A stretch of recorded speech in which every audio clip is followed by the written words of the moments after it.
Thank you all for coming today to celebrate Holy Week first. But then there's this book that just came out, and we want to tell you a little bit about it. We're excited after working hard for quite some time to see it in print. For me, I've been working at this kind of research for 30 years, and I'm not always well understood.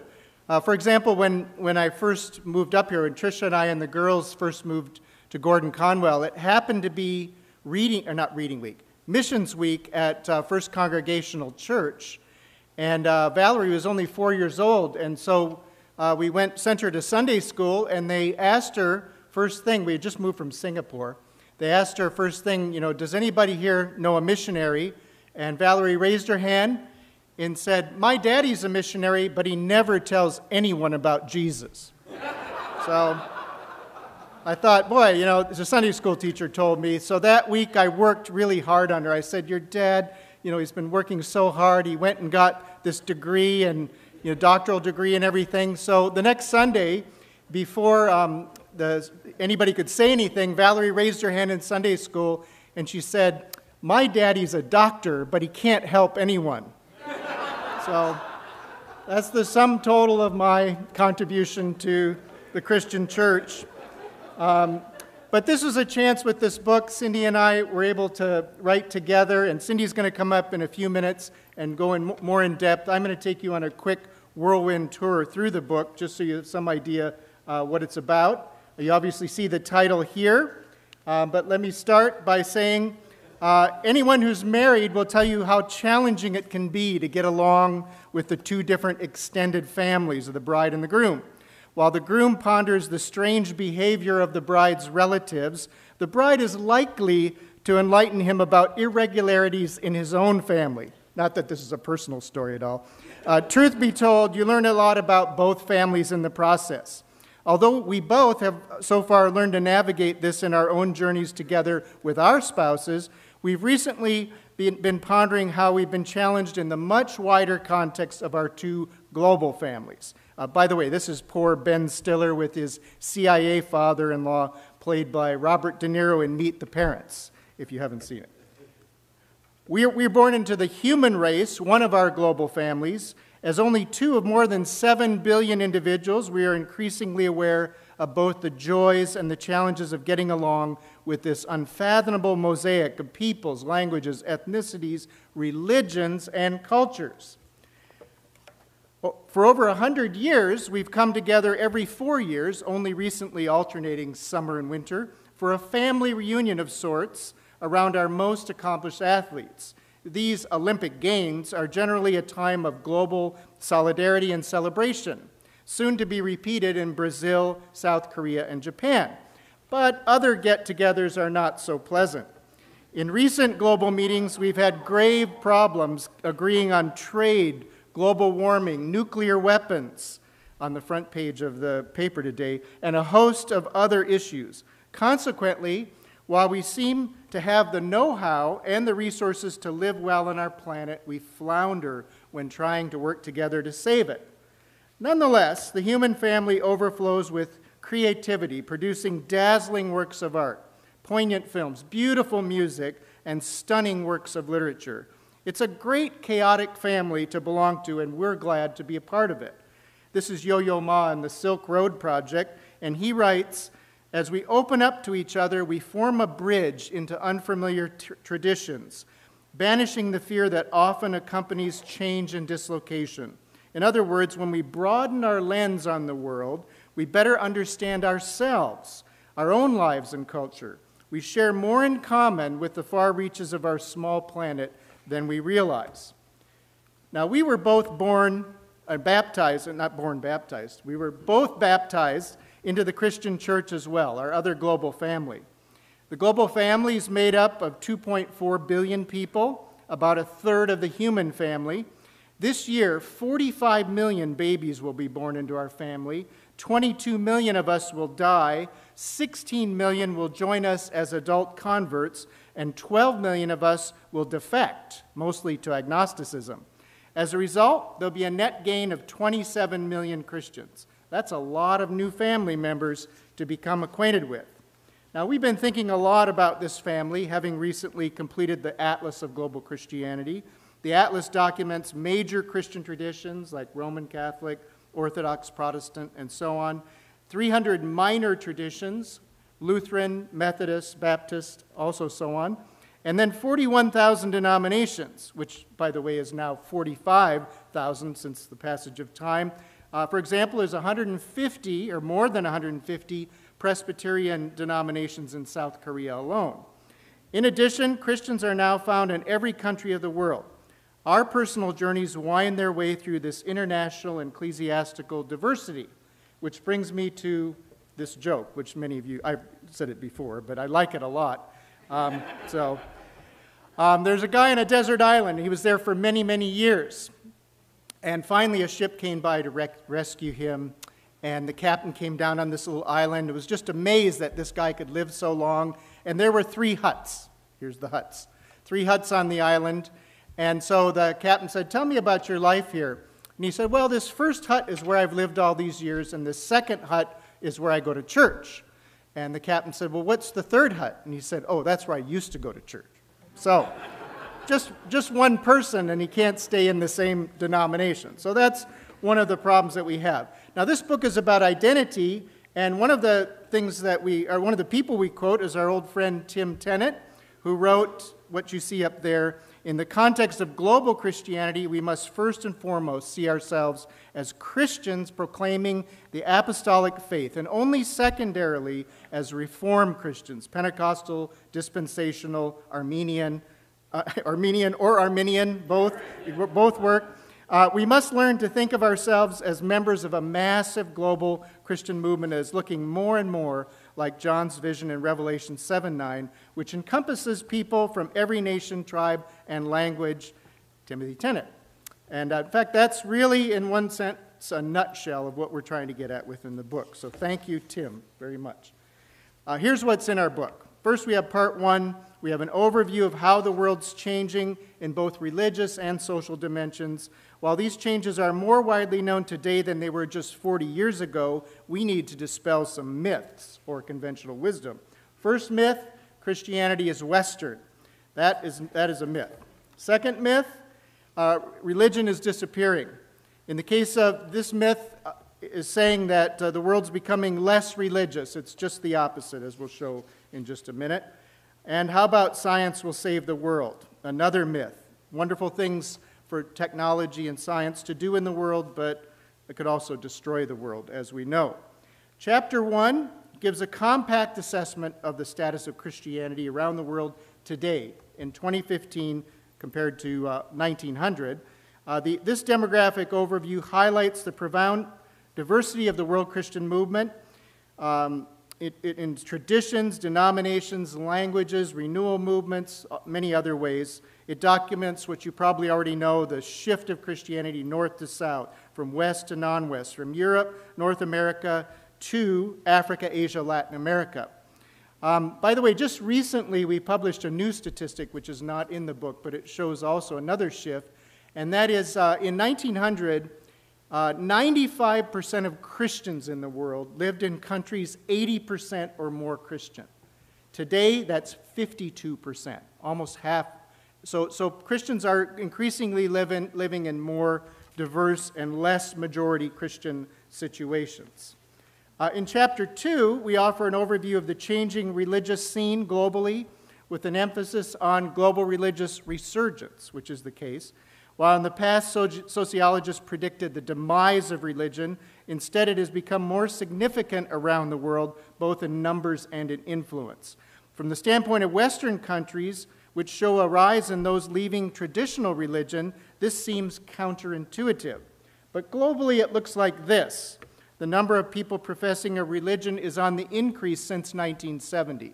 So we have quite a bit of secularization, rise of communism, all the way through 1970, and then it reverses in the other direction with the collapse of communism. And remember, most atheists and agnostics in the world today are not Swedish, but Chinese. And the Chinese have a big influence on these numbers, and the Chinese are becoming less atheist and less agnostic over time. So it's continuing to move in that direction. The poor Swedes are becoming more atheists, but they don't do much for the rest of the world. I'm partly Swedish, so I shouldn't talk against my own people, but that's the way it is. So finally, in chapter 3, we discuss the phenomenon of globalization and how it's increased interconnectedness. The world has, in a palpable sense, gotten smaller.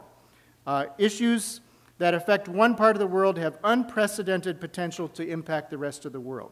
In this chapter, we survey some of the world's major social, health, economic, and health. Oh, twice. It's really important. We are particularly interested in Christian participation in overcoming these challenges. Later in the book, chapter 11, we examine how Christians and others are working for the common good.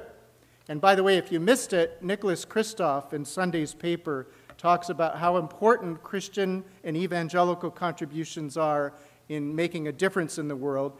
But he chides both liberals and evangelicals for refusing to work with each other. And he calls it the God gap. That's something to follow up.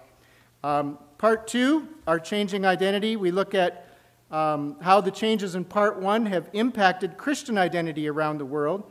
We feel that as Christian diversity increases globally, there's a greater need to emphasize similarities of our shared faith. Consequently, we draw on a wide range of sources to explore unity and diversity. At its core, globalization is about shifting forms of human contact. Increasing contact between Christians around the world sparks reflections on our identity. In chapter 4, we explore identity issues and the implications of complexities of globalization, both for Christian identity and for relating to other religionists, which we look at in more detail in chapter 8.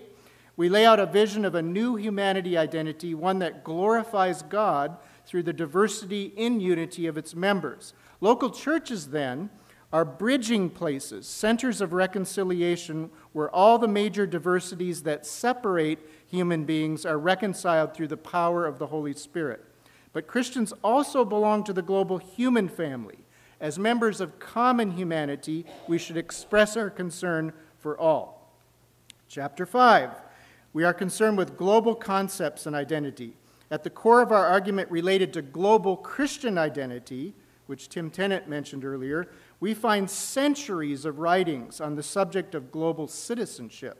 While these originated in Greek philosophy, they gained strong Christian support, especially from Augustine.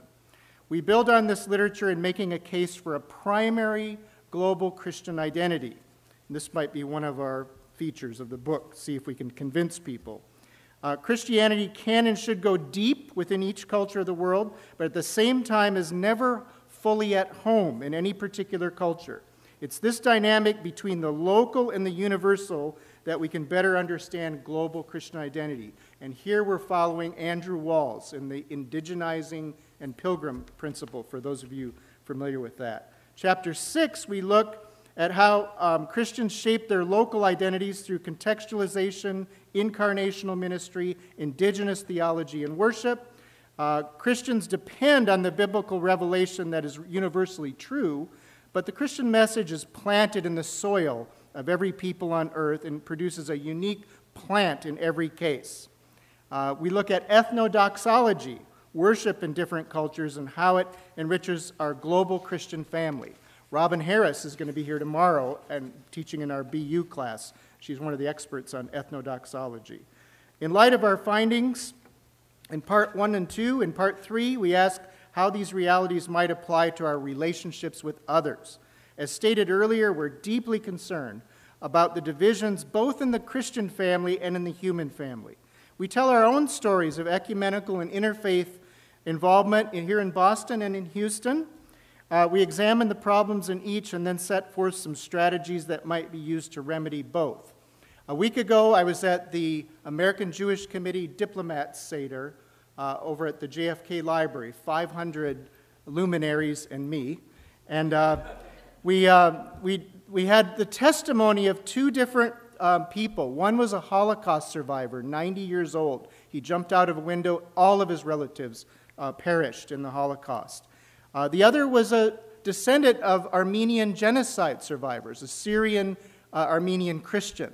And we heard these two stories, and I should have put my button on, meet the moment. There was a moment back 3,000 years ago at the Passover, there's moments now, too, when we have to step forward in courage. And my Jewish friends were encouraging me to step forward in courage. So there's a lot of commonality there. Then in chapter 7, how do we relate to other Christians? We look briefly at the 20th century strategies at Christian unity and contrast these with some current strategies.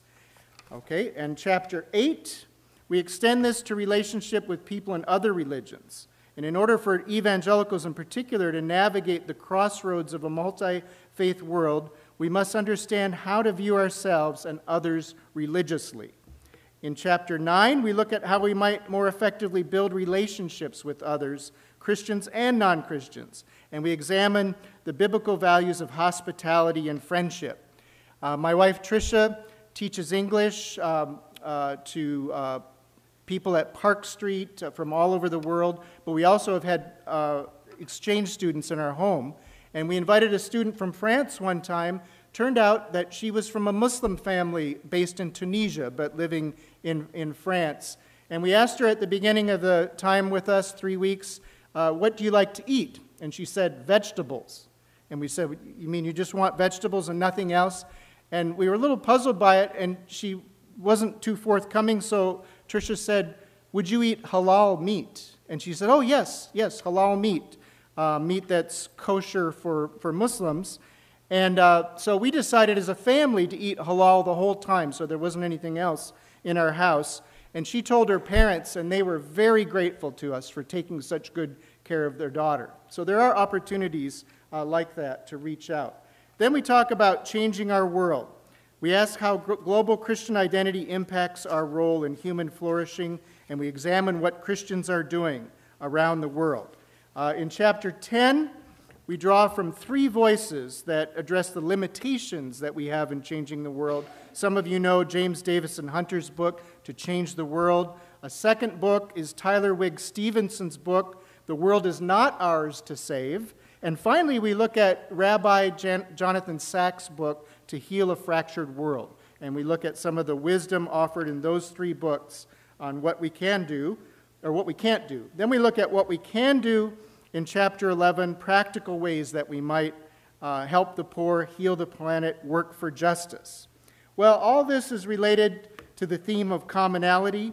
We think that the biblical case for commonality, both in the Christian community and with the human community, is very strong. Yet the world and the church seem to lead people in the opposite direction of emphasizing difference instead of similarity. Understanding this and applying practical means to overcome it will be one small but significant step in the right direction. And this is born out of our personal conviction and experience. And I'll end with this for my segment here. In December of 1979, I found myself on the Thai-Cambodia border in the world's largest Cambodian refugee camp, Khao Dung, 135,000 people living in 1 square mile. I was part of Youth with a Mission team, and I was working for the International Committee of the Red Cross, constructing hospital clinics out of bamboo and wire. At one point, I was the only American on my team, which consisted of Europeans, Africans, and Asians. As we worked together among the Thais and Cambodians, we clearly did not represent any single national, political, ethnic, or social agenda. We represented many different denominations who were from all over the world. We were there as part of the human family, and specifically the global Christian family. It was there in Thailand that I first realized that my fundamental identity was as a follower of Jesus Christ, not as a Scandinavian Lutheran from Minnesota. Cindy, would you come up and lead us further?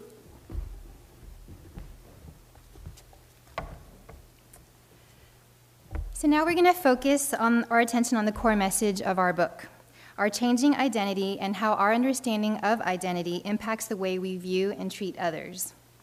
Identity today is complex and multifaceted, and it deserves some reflection. We all possess multiple identities in relation to others. I am a mother, daughter, sister, friend, and neighbor. And in this technological age, most of us possess multiple digital identities as well. And so we are constantly navigating different expressions of ourselves, usually without being fully aware of it. Identity can be about sameness, and identity can be about difference. Let me illustrate this for you. Once I saw this guy on a bridge about to jump. I said, "Don't do it." He said, "Nobody loves me." I said, "God loves you. Do you believe in God?" He said, "Yes." I said, "Are you a Christian or a Jew?" He said, "A Christian." I said, "Me too. Protestant or Catholic?" He said, "Protestant." I said, "Me too. What franchise?" He said, "Baptist." I said, "Me too. Northern Baptist or Southern Baptist?" He said, "Northern Baptist." I said, "Me too. Northern Conservative Baptist or Northern Liberal Baptist?" He said, "Northern Conservative Baptist." I said, "Me too." I asked, "Northern Conservative Baptist Great Lakes region or Northern Conservative Baptist Eastern region?" He said, "Northern Conservative Baptist Great Lakes region." I said, "Me too. Northern Conservative Baptist Great Lakes Region Council of 1879 or Northern Conservative Baptist Great Lakes Region Council of 1912? He said, 1912. I said, "Die, heretic," and I pushed him over.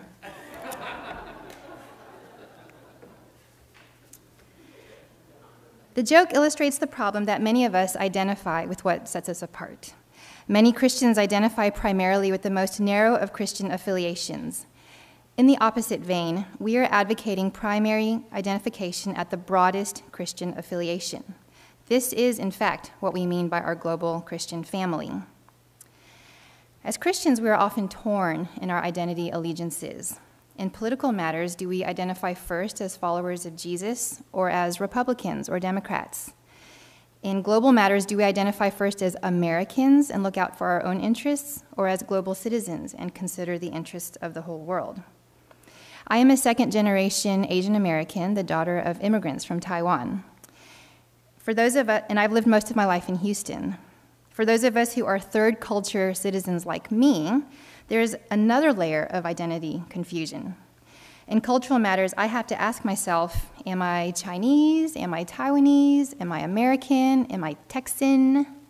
When it comes to identity, I've come to realize that the answer to that question is all of the above. As the global population grows, the world is becoming infinitely diverse. Increasing diversity arouses questions of identity. How do the shifts within the religious landscape impact the way Christians view themselves and one another, both as members of the global Christian family and as members of the global human family? Is our primary Christian identity our local identity or our global identity? How can we be faithful to our own beliefs while being generous and engaging with others, especially when it comes to working for the common good? These are some of the questions we address in our book. Answering these questions requires a new approach to identity, one that emphasizes the universality of Christian community and common humanity. What you see here is an image from the Netherlands of the graves of a Catholic woman and her Protestant husband, who were not allowed to be buried together. A wall divides them, even in death. Sadly, this is what the church looks like when we cling too closely to exclusionary identities. Within our global Christian family, identifying but what makes us different has resulted in a very fragmented church. As Todd mentioned earlier, this year we will be able to account for about 45,000 denominations. That's right, 45,000. Only by embracing common identity will we be able to lower the walls between us and come together in unity as Christians. We're not saying we should overlook differences. Not at all. We're saying we should be quicker to look for commonalities. While there are many sincere reasons for forming new groups, we must take division very seriously, especially in light of the fact that the gospel of Jesus Christ promotes unity. Ephesians chapter 2 says, "For he himself is our peace, who has made the two groups one and has destroyed the barrier, the dividing wall of hostility. His purpose was to create in himself one new humanity out of the two, thus making peace, and in one body to reconcile both of them to God through the cross. This new humanity identity is the key to being a part of a global family. New humanity identity recognizes the imago Dei, or image of God, in every person on the planet. New humanity identity celebrates diversity in unity. But what does diversity and unity look like? Diversity and unity does not seek to erase differences in a colorblind approach, which intentionally overlooks differences in favor of assimilation to a standard that's often determined by the dominant culture. Colorblindness tries to pass itself off as a virtue. But by indiscriminately undervaluing or ignoring difference, it can end up operating as a civilized form of racism. Descriptive labels can easily turn into value labels whereby we accept or reject others based on their agreement with us rather than what they can bring to the table. So we are not advocating for a homogeneous solidarity in which ethnic identity or distinctiveness is lost. Rather, we think we should view difference as an opportunity to learn from one another. New humanity understanding for our global Christian family anticipates a time when people from every nation will worship together before the throne of God. God has always designed to use the church, the global Christian family, in all her diversity and unity glory, to gather all nations from our global human family to himself. I imagine that heaven will be a little bit like an experience that I had from, 1 year on furlough when my husband and I returned from China for just a short visit over the holidays. We were driving home from the airport, and my husband David, his mother said that we would be having a cousin join us for the holidays that year. And we were really surprised because we didn't even know this cousin existed. So we walked through the door and we did a double take. This cousin looked so much like my husband that he could have been his twin. That year, we were delighted to welcome an unexpected family member to our table. And we enjoyed the realization that our awareness of family had just expanded. This is what being part of a global family is like, discovering that on this planet there are people with whom you share so many similar traits, you truly belong to the same family. And this is what heaven will be like one day, an eternal and joyous union of unexpected family members, all sitting at the heavenly banquet table and worshiping in one accord. So besides talking about Christians getting along with other Christians, our book also talks about Christians getting along with people of other faiths. This is called the Interfaith Challenge. At the turn of the 20th century, many sociologists predicted the demise of religion.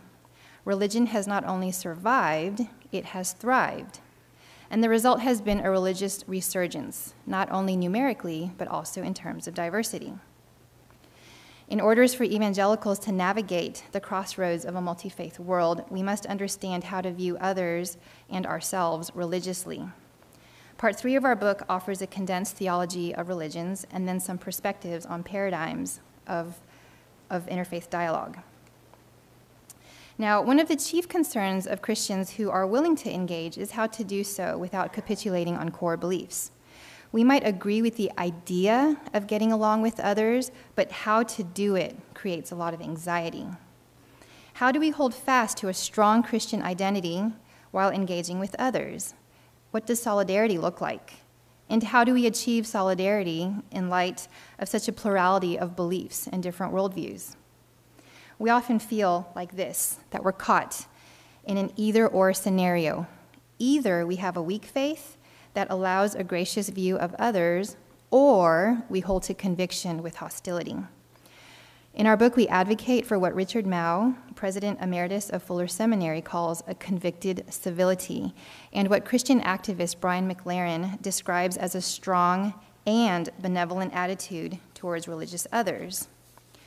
We need to take the best of both extremes and uphold a strong faith with a gracious spirit. We need to lower our suspicions towards others and view them first through our lens of common humanity.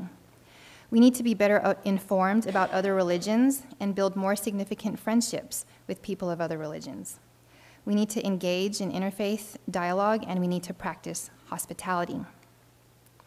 And by the way, one group we don't want to forget are those who do not identify with any particular religion or who identify as having no religion whatsoever. The 20th century saw a rise in atheism and agnosticism. Agnostics and atheists also need to be treated with respect and dignity, and this part of the book addresses some cooperative efforts between atheists and Christians. The greatest commandment tells us that loving our neighbor is only secondary to loving Christ. We can practice hospitality to build bridges. Local churches are centers of reconciliation. Our homes can be places where all the major diversities that separate human beings are reconciled through the power of the Holy Spirit. We as Christians, especially North American evangelicals, need to be challenged in our loyalties and our boundaries in order to navigate today's changing world. As Christian diversity increases globally, there is a greater need to emphasize the similarities of our shared faith. We need a broader sense of Christian identity as we attempt to express our faith in the myriad of Christian denominations and traditions worldwide. We also need to be better informed about other religions and build significant friendships with people. The vision of our global families is to help Christians engage in an increasingly globalized world. In 2015, 1/3 of humanity will belong to 45,000 denominations and speak 3,000 languages. Current growth rates anticipate the church will be 75% Southern by 2100. We rejoice in the diversity, but we are weighed with concern about division in the church. While there are many theological reasons for division, much of our struggle can be related to cultural and social differences, much more than we even realize. We need to evaluate how much of our theology and practice is shaped by culture rather than biblical truth. As Westerners, we would do well to allow Christians from other parts of the world to speak into our theology and practices. We are anticipating a global Christian future. And here's a tidbit of what we can expect. We can expect a rise of Pentecostal charismatic renewal, mostly through independent churches in the global South. Persecution is on the rise. Open Doors reported 100 million Christians persecuted for their faith in 2014, calling the levels of persecution historic. Many of the countries that rank lowest on the Religious Freedom Index are located in the global South. We can expect more indigenous forms and styles of worship rather than European hymns being translated. I'll never forget an experience that my husband and I had in China. We had been living there for about a year, attending a government-sponsored church in which most of the music that we sang was just European hymns that had been translated into Mandarin. And one day, they invited a group of seminary students whom we had befriended to lead worship. And so my husband was on the guitar and helping to lead, and the songs that we chose for that worship service were all songs that had been written by worship leaders in Singapore and Hong Kong. And as we started to lead these new songs for the church, people started raising their hands and weeping and clapping and shouting and worshiping God in a way that I had never seen. And it was a movement of the Holy Spirit, but I think there must have been something in hearing the Eastern-style melodies and the chord progressions and just the styling of the music was very different from what we had usually sung in the church. And that was just one experience that I had in which being able to sing in one's heart music, heart song, really brought out a different expression of worship. We can expect more contextualized systematic theology emerging from the global South. We are often unaware of how much the way that we read the Bible is influenced by our culture and our experiences. People from guilt-based cultures tend to read the Bible differently from people from shame-based cultures. People who have wealth tend to read the Bible differently from those who are poor or who are oppressed. I think in the West, we have exported so much of our theology that we tend to think of ourselves as authorities, but once you start reading more widely, you realize that we do not have a full-orbed theology and that we have much to gain from listening to global voices. And we can expect to confront issues of poverty. The countries with the lowest human development index are all located in the global South. Many of these countries are also Christian majority countries. Sadly, Christians are far from immune from tendencies of human nature to exclude and territorialize. Because of that, Christians need now, more than ever, to understand who we are in Christ as a global body and how our identity relates to the rest of humanity. We are all part of the global human family, and those of us who follow Jesus are part of the global Christian family. Family emphasizes both commonality and difference. We are related, but we are not all the same. We are global, but we are also local. We are pilgrims, we are also at home.